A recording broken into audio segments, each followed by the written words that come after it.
Hi everyone, it's Jamie at Virtue Honda Grantham. I hope you're all well. I've just got the keys to my new demonstrator and we all have a routine when we jump into our car, so I'd like to show you mine. First of all, I'll give you a good look around the car. As you can see, it's a 21 reg Honda Civic Sport. It will be available to test drive once restrictions are lifted. You can see the twin exhaust down there at the bottom as well, to show that it is a Civic Sport.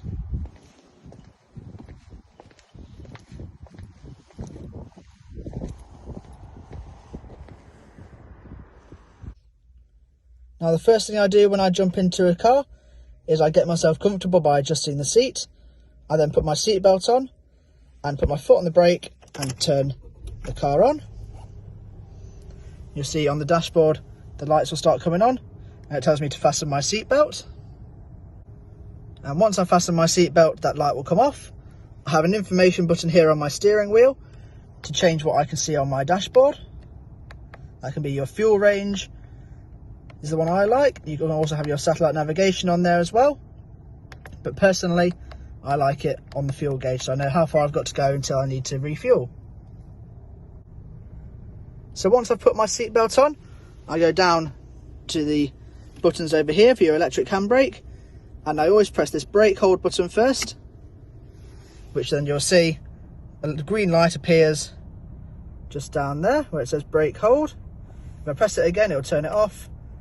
I press it again, it'll turn it on. So I make sure that that button is on, and that means my automatic handbrake is permanently on. So I don't really need to touch this parking switch button now. All I'd have to do is pop the car in to drive and I'll be able to simply pull off in the car. However, alternatively, you can put your foot on the brake and flick this switch down, which will release your handbrake. And again, to put it back on, foot on the brake and flick up, and it turns your handbrake back on for you.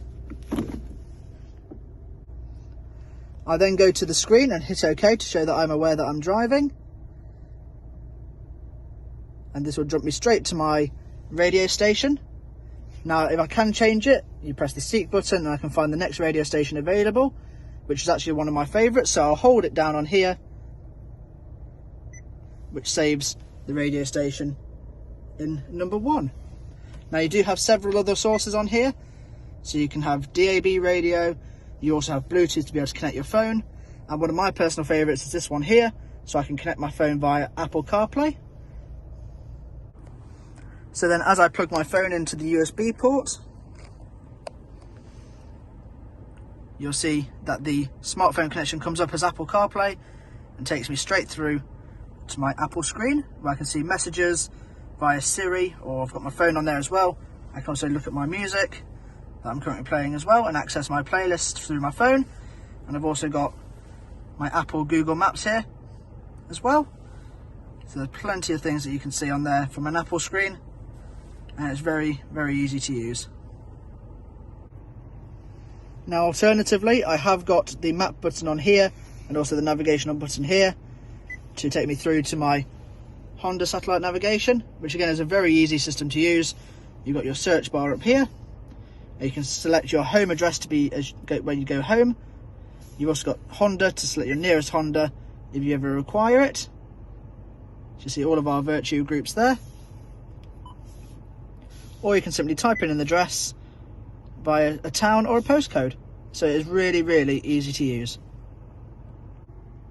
Now if I've pulled into a car park somewhere and I need to obviously reverse out the space, I can pop the car into reverse and you'll see the reversing camera come straight up, which gives you a box to show you where your car will end up as you reverse. If I turn the steering wheel around, you'll see that the screen changes as well at the box to show you where the car will finish up again. So that's a really nice handy feature which makes parking extremely easy. Now once I'm comfortable enough to set off, I can put my foot on the brake, put the car into drive and make sure my brake hold button is on like I mentioned earlier, and I can just simply pull off on the accelerator. And it is as simple as that. Thank you all so much for your time. I hope you've enjoyed the video and I hope I've made it that little bit more easy for you if it's your first time driving a Honda. Thank you so much.